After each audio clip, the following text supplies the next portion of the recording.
Okay, we are in Tottenham, which is a town in North London within the London borough of Haringey. Tottenham was renowned for its multicultural, ethnically diverse population, following an influx of an Afro-Caribbean population during the Windrush era in the mid-20th century. It became one of the most ethnically diverse areas in Britain. It has more recently become home to an increased population from Africa, Asia, South America, and Eastern Europe. So today I'll be portraying the history of a famous London estate known as Broadwater Farm, the historical events that have happened there, as well as key events involving those from there that has shaped London as we know it. I'll be discussing every generation that has sprouted from that estate. In the late 1970s, Winston Silcott, along with a group of individuals, formed the Broadwater Farm Posse in the Broadwater Farm Estate. Now on the 5th of October 1985 at 1 p.m, a young black man known as Floyd Jarrett, who lived about a mile away from the farm, was falsely arrested by police, having been stopped in a vehicle that was suspicious. He was taken to a nearby Tottenham police station and charged with theft and assault. He was later acquitted of both charges. 5.5 hours later, Detective Constable Randall and 3 other officers decided to search his mother's home. Now 49-year-old Symphony Jarrett immediately collapsed and died from a heart attack during disputed circumstances. Now the inquest into Miss Jarrett's death told us that her daughter Patricia claimed to have seen Detective Constable Randall push her mother whilst conducting a search inside their home, causing her to fall. Randall denied the allegation. Jarrett's death sparked outrage from some members of the black community against the conduct of the Metropolitan Police. There was widespread belief that the police were institutionally racist, following Jerry Grove's shooting by police a week earlier. In particular, the local council leader, Bernie Grant, later condemned the search and urged the local police chief to resign immediately as their behaviour had been out of control. Now the death caused protests and demonstrations outside Tottenham police station by a small crowd of people. Violence between police and the youths escalated during the day. Riot police tried to clear the streets using baton charges. The youths in the conflict used bricks and petrol bombs, resulting in many injuries as well as extensive damage to property and vehicles. This escalated into a full-blown riot and the Broadwater Farm Posse were present. At 9:30 p.m, police and the London Fire Brigade responded to reports of a fire on the elevated level of Tangemere House. The London Fire Brigade came under attack, as did the police. The rioting was too intense for police untrained in riot control, and the firefighters withdrew. Now there was a policeman called Keith Blakelock who, when retreating, tripped. He was surrounded by a mob with machetes, knives and other weapons who killed him in an attempt to decapitate him. PC Richard Coombs suffered a serious facial injury from one of the attackers when he made efforts to rescue his colleague. The riot tailed off during the night as rain fell and the news of the death spread. After the murder of one of their own, police maintained a substantial presence on the Broadwater Farm Estate for several months, arresting and questioning 400 people. The disturbances led to changes in police tactics and equipment and efforts to re-engage with the community. Bernie Grant, then leader of Labour, who controlled Haringey Council, later elected as a Labour MP for Tottenham, was widely condemned for reportedly saying the police got a bloody good hiding. 6 people, 3 juveniles and 3 adults were charged with the murder of PC Blakelock. One of those adults was none other than Winston Silcott. The other 2 were Engin Ragib and Mark Braithwaite. Amongst those kids allegedly involved was Mark Lambie, someone who would become very important to the history of the estate later. Lambie laughed as the case against him and the 2 other juveniles collapsed. Now in March 1987, the 3 adults charged were convicted of murder and sentenced to life imprisonment. The police claimed more than 30 eyewitness descriptions of Silcott that night. However, not one matched the red and white outfit he was wearing. Of the 1,000 photographs taken during the riot, he appeared in none of them. Despite there being 42 wounds to PC Blakelock, there was no forensic evidence linking Silcott to the killing. The only evidence against Silcott was that officers claimed that Silcott had implicated himself during questioning. The evidence was destroyed by expert evidence which showed the police notes had been altered and that some of Silcott's responses were manufactured by interviewing officers. On the 25th of November 1991, all 3 defendants were cleared by the Court of Appeal when an electrostatic detection apparatus test demonstrated police notes of interrogation had been tampered with. Braithwaite and Raghib were released after 4 years in prison. Silcott remained in prison for the separate murder of another man Tony Smith, which occurred in December 1984 in the Tottenham area and for which he was convicted in February 1986. He was released on license in October 2003 after serving 18 years in prison. Silcott received compensation of £17,000 for his wrongful conviction. Two of the investigating police officers were prosecuted for fabricating evidence but were acquitted in 1994. Silcott received a further £50,000 in compensation from the Metropolitan Police in an out-of-court settlement which ended in a civil action against the force for malicious prosecution. Now, during the first few years of Silcott's arrest, Mark Lambie built up a fearsome reputation in the streets. He became known for shootings, robberies, kidnappings, torture and drug trafficking. He stayed fresh by flaunting gold jewellery, designer clothes and expensive cars. He went on to lead and form a gang known as the Tottenham Mandem, aka TMD, after older Broadwater Posse generation had moved away from the gritty end of the business. The youngest generation of Tottenham Mandem began to establish their fearsome and violent reputation from 1996 to 97. The TMD's sphere of control in North London at that point was tremendous. They had influence over new developing gangs that also arose in the late 1990s, such as the Edmonton Firm, Wood Green Firm, Hornsey, parts of N19 and bits of N16. See, back in the day, people from Tottenham, Edmonton and Wood Green were all united. At the top was Mark Lambie, known also as the Prince of Darkness or as Phantom. He was the boss of the street team, that was TMD. Above him remained the old-timers who maintained drug and firearm connections amongst organised criminal element with links to the Caribbeans. Below Lambie, there was lieutenants who controlled geographical areas. These included men such as Anthony Bourne, known as Blue from Edmonton, who headed the famous Edmonton Firm. Warren Leader was based in Wood Green, and then there was a host of infamous Tottenham criminals. In 1997, the youngsters of TMD, aged predominantly in their mid to late teens, came into conflict with another gang predominantly from London Fields in Hackney. It was one of London's bloodiest and most intense gang rivalries. Now, on the 5th of January 1997, Guy Dance Dakers was a 16-year-old boy from Hackney who was enjoying himself at Chimes nightclub when he was shot in the head and collapsed in a pool of blood on the dance floor. The gun, a 9mm Astra pistol, was later found in the toilets at the venue. Other weapons found included 2 knives and a knuckle duster. The attack was said to have been random. Another person who was also shot during the attack was taken to hospital but survived and was discharged soon after.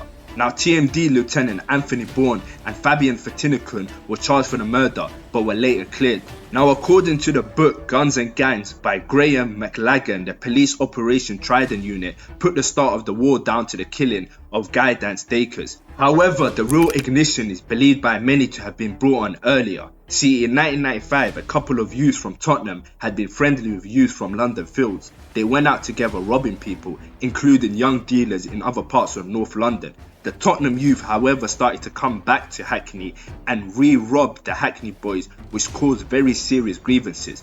One of the TMD youths stabbed a Hackney boy from Pembury in the leg during one of the re-robberies, an act which led to a series of violence between the two areas. Now, on the 1st of February 1997, Tottenham Mandem youngsters C1, real name Clinton Ponton, and Popcorn, real name Kingsley Lysara, were outside with other youngsters when they were chased by London Field members. Unfortunately, Popcorn was cornered into a block of flats on the Carlton Lodge estate, a small estate around Carlton Road just north of Finsbury Park. He was beaten up and then shot in the leg in the presence of at least 6 members of the Hackney boys. He was taken to Whittington Hospital where he was pronounced dead at 4 AM. The 16-year-old Popcorn was well known and well connected in the Tottenham area. Rumours were that Popcorn was targeted because he stabbed one of the youths who was later involved in a revenge attack against him during an argument over stolen money. Now, there's rumours many believe about a very important individual in the story known as C1. Till this day, you'll find it under most YouTube videos related to him where they'll call him a snitch. They claim in this case he helped convict the 6 suspects from Hackney. The 6 people were convicted of only conspiracy to commit grievously bodily harm with intent, but because it was not possible to determine who fired the shot, no one was charged with his murder. Other than the person who fired the shot, it was not possible to determine that any of them knew that a gun was to be used in an assault. Now, after a few years, 2 of the people sentenced were now free and back on the streets. They were Mena, real name Meneliek Robertson, and Corey Wright. Now on the 25th of June 2000, Mena had been driving in his red BMW convertible car along Upper Clapton Road when two motorbikes came up behind him. They each had two men on them who were described as black. One of the motorbikes then overtook him and pulled up in front of him, causing him to stop. The other motorbike then pulled up beside his car and the passenger got off and walked up to the side of the window and fired several shots into the car at Mena. The men on the motorbikes then sped off, after which Mena managed to get out of the car and stagger a short distance before collapsing. He died from massive blood loss. Now on the 21st of April 2001, Corey Wright and friend Wayne Henry just left the Chimes nightclub in their blue BMW convertible when they were both shot. After the shooting, the driver lost control of the BMW, ran through three women and then crashed into a night bus. Corey was shot in the back of the head and his friend Wayne suffered a hail of bullets. Sadly, both died from the shooting. Both murders remain unsolved. In just the space of 2 years, both Mena and Corey Wright, who were involved in the murder of Popcorn, were killed. Many believe Tottenham Mandem to be behind the hits, with C1 calling the shots. Now the Hackney boys responded by killing Tottenham Mandem / firm member Adrian Bucket Crawford from Edmonton. He was murdered in December 2002 after being shot down in a hail of bullets in front of his pregnant girlfriend in West Green Road, Tottenham. Hackney boy Daniel Cummings, who was also a Hounslow club promoter, was pinned with the murder, having been identified by witness. However, C1 again came into the frame. According to street legends, they go along the lines that Daniel Cummings was not behind the killing, but Clint Ponton, aka C1, had forced Crawford's girlfriend to identify Cummings, a strategic move of sorts. Cummings had been serving a life sentence since 2003. A series of events following the murder of Crawford led to the eventual death of Hackney boy Skip, real name Jason Fearon, who was a high-ranking general in Hackney, being a huge moneymaker. In April 2003, at Turnmills Club in Clerkenwell during a So Solid Crew event, So Solid Crew had links with Mark Lambie, and singer Lisa Mafia was to be promoting her debut single. An anonymous tip was made to Crime Stoppers that there would be trouble at the event. There was an attempt to prevent the event going ahead, but the event organizer refused. As a result, the police parked a vehicle outside the club, hoping that would deter any would-be gunmen. However, in the early hours, several men burst into the club firing shots, injuring one person. The gunfire continued as the targets were chased into the streets. Jason Fearon, aka Skip, and another man who police believed to be the main target made away in an Audi TT sports car. They were followed by the Tottenham Mandem, who believed to be Clinton Ponton, aka C1, and Wesley Lambie, firing shots into the Audi from their BMW during a car chase. Jason Fearon was wearing a bulletproof vest but was hit in the head and died. Wesley Lambie was in fact the younger brother of boss Mark Lambie. Now C1 later created a music label known as North Star. Artists included Young Spray, China, OG, etc. North Star was created because of Tottenham Mandem links with urban music group So Solid Crew through Lambie. After C1 had escaped being tried for the murder of Jason Fearon, he created North Star as a legitimate music front / enterprise. North Star had links with numerous other music crews that had been closely linked to older gangs such as Poverty Driven Children, also known as Peel Dem Crew, from Brixton. By 2000, Lambie had gained a reputation for being untouchable and for having mythical powers, believed by some to possess juju powers, of being an Obi-Man, a Jamaican voodoo spirit who can never be killed. He became the #1 target for Operation Trident Detective. Despite his high-ranking position, he was still involved in shooting incidences. In November 1999, he was named as the shooter in an incident at the Coliseum nightclub in Vauxhall, South London. He was charged with the attempted murder, but the victim later withdrew the evidence, as many victims of Tottenham Mandem do, and their predecessors have always done. By the way, Operation Trident, or simply Trident, is a metropolitan police unit originally set up in 1998 as an initiative with the police to tackle black-on-black gun crime. On the 9th of April 2001, Lambie drove from his girlfriend's home in Streatham, South London, and his vehicle was logged as it entered the Broadwater Farm Estate. But what police did not know at the time was that the two Jamaican men who were living locally, Tuwani Tupac Morris and Gregory Beanie Man Smith, had been summoned to the estate by Lambie. They were bundled into a Mazda car and driven to an address in Turner Avenue, Tottenham. Lambie and his gang joined up with Anthony Blue Bourne, Lambie, Bourne and Warren Leader, as well as Francis Osei. They all burst into the house in Turner Avenue and ordered the 2 women and 2 children who lived there to go outside. They then began torturing Mr. Morris and Mr. Smith while demanding money. The 2 men had their knees and feet hit with hammers, had boiling water poured on their genitals and an electrical iron burned into their chests. Eventually, Mr. Smith, desperate to escape the torture, suggested there might be money at a house in Wakefield Road, which was being used as a hairdressing salon. The gang bundled him into the boot of a car and drove him to the house. 2 women in the house were robbed, and when another man arrived to have his hair cut, he too was robbed. But while they were inside, he managed to escape from the locked boot and ran half naked and bleeding to Tottenham police station, where he raised the alarm. When the gang had realised what had happened, there was a flurry of phone calls. Mr. Morris was taken out of the house, but he managed to break free of his captors and, spotting a passing police car, jumped onto his bonnet. The police arrested Mr. Morris' tormentors within days, and the reign of the Tottenham Mandem and the firm was about to come to an end. But Lambie, who had lost 25 grams of heroin when the police arrived, was convinced Mr. Morris and Mr. Smith would not dare name him. He rang them and demanded that they pay him £5,000 and another £1,000 a week in order for them to simply stay alive. As a warning, Mr. Morris was shot in Park Lane, Tottenham, but he survived and named Anthony Bourne as the man who had pulled the trigger. At this point, and only at this point, Mr. Morris and Mr. Smith agreed to enter the witness protection program. Now safe, they agreed to give evidence against Lambie, North and their associates. Lambie and Bourne were convicted of kidnapping and blackmail. Both were jailed for 12 years. Gang members Warren Leader and Francis Osei were jailed for 11 and 9 years respectively for the same offences. Bourne, however, was cleared of attempted murder. Now, with the arrest of their boss Mark Lambie, Tottenham became less unified and local independent gangs propped up such as MPK, Tiverton Mandem, IDA, Bloodstars, etc. Meanwhile, members of North Star pursued their careers in music.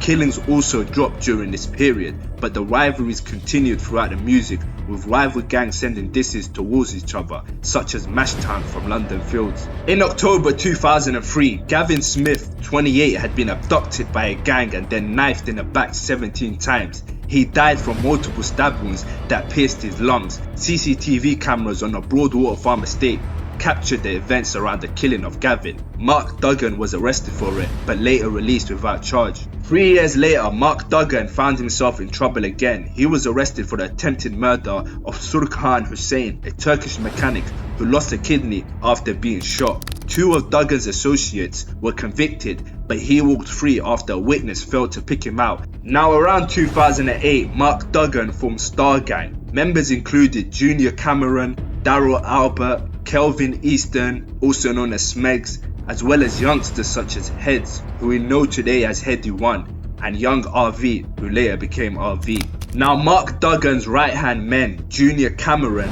and Daryl Albert, were on a joint hit with allies from PDC. The target was Gary Guthrie. Now, on the 22nd of October 2007, Gary left the Streatham nightclub in girlfriend's car along with best friend Rowan Williams. 2 cars sped past them, clipping their vehicle before screeching to a halt. Gary and Rowan got out of the cars to investigate what had happened when the 2 gunmen emerged from the cars. After being patted down, a struggle ensued and the 2 men were shot as they all tried to flee. Mr. Guthrie was fatally shot through the chest and lung by Cameron. Mr. Williams survived after surgery to remove a bullet fired by Albert from the base of his neck. Junior Cameron, 27, was found guilty of murder and jailed for a minimum of 26 years. Daryl Albert, 28, was convicted of attempted murder and must serve at least 13 years in prison. Now, on the 27th of March 2011, Smegs, real name Kelvin Easton, who was the cousin of Mark Duggan, was stabbed fatally inside the Bohemian nightclub in Mile End Road. Smegs was stabbed through the heart with a broken champagne bottle at a nightclub in East London in a row over drugs and women. Mark Duggan took his death badly and was very much hurting. The media claimed Duggan became paranoid about his own safety and carried a gun for protection. Operation Trident really had their in for Mark. They were on his case and wanted him off the streets for good. On the 4th of August 2011, Mark called Kevin Hutchison Foster, who was somewhat of an arms dealer. You may know his son, who goes by Double L's. Mark arranged to buy a gun from him. He went all the way to Leighton to collect it, where he would then get into a minicab to go home. However, Mark was being followed by police, and he knew when the minicab reached Ferry Lane, Tottenham officers carried out a hard stop, forcing the minicab to pull over. Duggan got out of the car and was instantly shot twice by Officer V35, killing Mark Duggan and injuring another officer known as W42. The officer claimed he saw Mark holding a gun in his right hand and felt like his life was at risk. Although a gun was found at the scene, it was found 7 meters away from the site of the shooting. No DNA evidence was found on the gun. Officer W42 said there is no way that Mark Duggan could have thrown the gun from the minicab and me not see it. The officers also admitted they never saw him throw the gun, so the most likely conclusion is that they moved the gun there after Mark was shot dead. The Independent Officer for Police Conduct, aka IPCC, investigated the shooting and claimed there is no evidence that any officer entered the rear of the minicab. However, a video recording of the aftermath from a witness on the 9th floor of a nearby building shows that the IPCC has no grounds to rule out that possibility. So many inconsistencies and uncertainty in this case, it's no wonder why people believed he was intentionally murdered. Conflicting accounts of the event leading up to Duggan's death were provided by the Metropolitan Police, attracting criticism and suspicion from invested parties. Also, the way the media portrayed him, for example, using this photo by cropping it out as the full image, will paint a different picture. The jury ruled that his killing was lawful. Mark Duggan's death caused public outrage. Riots broke out, which started in Tottenham but then engulfed the whole of London. The youth would arrange riots on BlackBerry Messenger. Looting and violence followed. Soon it reached other cities such as Birmingham and Manchester. With Mark now dead, the younger generation of Star Gang took control. The likes of Heady One, RV, Kush, Tugsy, etc. They were allied with MPK and beef gangs such as Wood Green Mob and other Edmonton gangs, which tells you just how quickly the streets changed, as the Tottenham Mandem had a very strong relationship with people from Wood Green and Edmonton. MPK and Star Gang would ride together on their ops from Wood Green and Edmonton. On one occasion around 2011, RV and Stretch MPK would spot a few Wood Green members in McDonald's. They would run in and stab a few members, but when the script was flipped and more Wood Green members came to back the beef, RV ran away and left Stretch to fend for his own, where he would be stabbed by Steeler and other members. Thankfully, he survived. However, he would despise RV for what he did and would later drop a diss track exposing RV for not living the life he raps. Crazy how things change. At one point they used to collab on songs together, and now Stretch was on the track, dragging RV's street cred through the mud. Now RV felt like he had something to prove, so him, Tugsy and a few members went lurking in Wood Green. They spotted a 15-year-old Wood Green member in the barbers. RV unleashed a vicious attack on the boy. RV and Tugsy were later convicted of wounded with intent to do grievously body harm and possession of an offensive weapon in the stabbing of a 15-year-old boy at a barbershop in Wood Green. He received a 7-year sentence. RV, however, wasn't the only one with legal issues. Heady One's bubbling rap career would take a hit when he was sentenced for dealing crack cocaine and heroin in 2014. Now later down the year, Star Gang will become known as OFB, which stood for Original Farm Boys, which included members such as Heady One, RV, Abracadabra, Double L's, Bando K, who you may know as the son of Mark Duggan, SJ, Bones, Boogie B, and many more. Now on the 5th of June 2017, an OFB member known as Sanjay would get into an argument over Snapchat with another 16-year-old known as Tiny, real name Osman Sharif. Their age was evidence with what they were arguing over. It was over who was the toughest. Osman had boasted that he was the toughest, and when Ali responded with a crying with laughter emojis, the two friends fell out. Osman armed himself with a hammer for a confrontation the following day, while Sanjay pulled a kitchen knife from his sports bag. After the two teenagers were pulled apart, Sanjay pursued Osman and inflicted a fatal stab wound just before 6 PM on the 6th of June. On the 27th of January 2018, Sanji was sentenced to life with a minimum term of 15 years. On the same day Sanji was sentenced, OFB took another setback when Wood Green member G Money posted a snap claiming that he had caught Heady One lacking and beat him up. Shortly after, a video was released of Heady One caught in Bedfordshire University where he was attacked.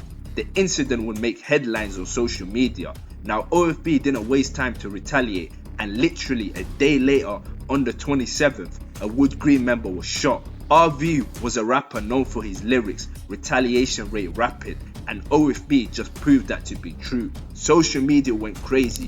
RV was quick to make fun of Wood Green after the shooting, and he even drove past the scene of the crime on Snapchat. Heady One was also quick to respond on Twitter. Now Heady One and RV didn't waste any time capitalizing on the buzz. They instantly recorded a diss track titled No Better and dropped it a day later. This would be a huge mark in UK drill history and take their careers to the next level, especially Heady One. On the 18th of February 2018, OFB youngers including Boogie B, T1, Desi as well as London Film members were partying at a flat in Kensington. You heard correct, despite a bloody war between the older Tottenham Mandem and London Film members and how many lives were lost, the younger generation were now cool with each other. Now a Peckwater member, which is a gang from Camden, attempted to force themselves into the party. One member in particular, known as Dots, real name Lewis Blackman, was armed with a knife and his friend possessed a firearm. It is said he took Boogie B's necklace which contained an image of his father. The firearm also jammed, the script was flipped and it was now Dots running away from Boogie B and friends down the street, which was caught on CCTV. When they caught up to him, Dots was knifed repeatedly and sadly died. Boogie B was sentenced to 20 years in prison for murder and T1 was given 11 years for manslaughter. Now on the 14th of January 2019, OFB and MPK members including SJ, Tuggan, OSAV to name a few would go to Edmonton to look for ops. They spotted 3x3 members in Fall Street McDonald's where they attacked them with knives. 3x3 had a member known as SJ2 and his martial arts background helped him fight off men armed with knives and got the better of some. SJ was obsessed with riding on his ops and it wasn't long before he was outside again. Now on the 21st of February 2019, NPK members were planning to go in a drill and convinced SJ OFB to aid them. They parked a silver Peugeot 307 on the Broadwater Farm Estate with a fresh pair of clothes waiting for them after the drill. So on the following day, 6 NPK members and SJ will travel to Wood Green on their pedal bike. They cycled to View Cinema, which was a common location for Wood Green members to hang out. When they arrived, they spotted Wood Green member K1, Y Dot and Swift. NPK member Shems instantly shot at them. However, he missed, causing him to split up and run. They chased after them and caught up with Swift, who was cornered. Swift was shot and stabbed. K1 being further ahead made it to his car. Now in an act of pure loyalty and bravery, K1 used his car to ram his car into the attackers in an attempt to free Swift. Sadly, he got stuck between cars and was now a sitting duck. Trills, Sneaks and OSAV noticed this and turned their attention to K1. K1 and Swift ran off and made it to Coffee and Cream hairdressers where they barricaded the door. The MPK members booted down the door and stabbed K1 numerous times in front of women and children, leaving him for dead before pedaling back to the Broadwater Farm Estate to change their clothes. Now on the 21st of April, MPK members Trills and Shems were arrested for the murder, and not too long after, on the 16th of May, SJ, also known as Samurai Jack, was arrested for the murder of K1. Despite now being in jail, SJ OFB would release his solo drill hit, Youngest in Charge, which would gain him millions of views and have him on the verge of stardom. He was even offered a record deal worth 150k while he was awaiting trial. On the 10th of July, OSAV and Sneaks were also arrested. All members were found guilty for the murder. SJ, Sneaks and OSAV were sentenced to 21 years while Trills got 25 and Shems got 28. The infighting of the sentence came to light, an accusation of snitching, OSAV being the one to tell. However, MPK members didn't take this lightly, even though he did, and pointed fingers at SJ. This would have huge repercussions on the streets, as now once allied gangs, MPK and OFB became enemies and would score on each other. Now on the 20th of August 2019, an OFB member known as Remzi would rob a 14-year-old boy for his £90 night trainers. It was caught on CCTV.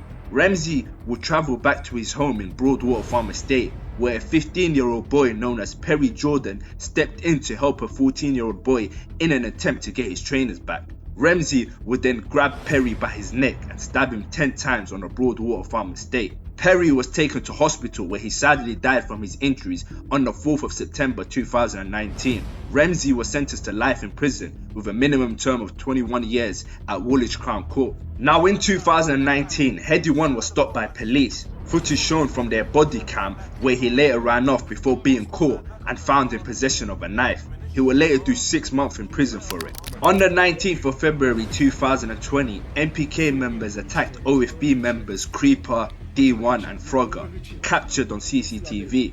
Creeper hid in the toilets while Frogger and D1 were attacked by Sparks and another MPK member. This was the start of the falling out turning physical. The lines were finally drawn with blood. On the 20th of July 2020, Headie One made UK drill history when he dropped a drill track that features the biggest rapper in the world, Drake. Despite setbacks in the past, Headie One was now a massive rapper who would only gain more international attention from this track. Drake even called Headie One the best drill artist in the world. Now with SJ serving life and out of the picture, OFB needed a replacement for the famous Bando K, SJ and Double L's trio. This is where Silcott stepped into the picture.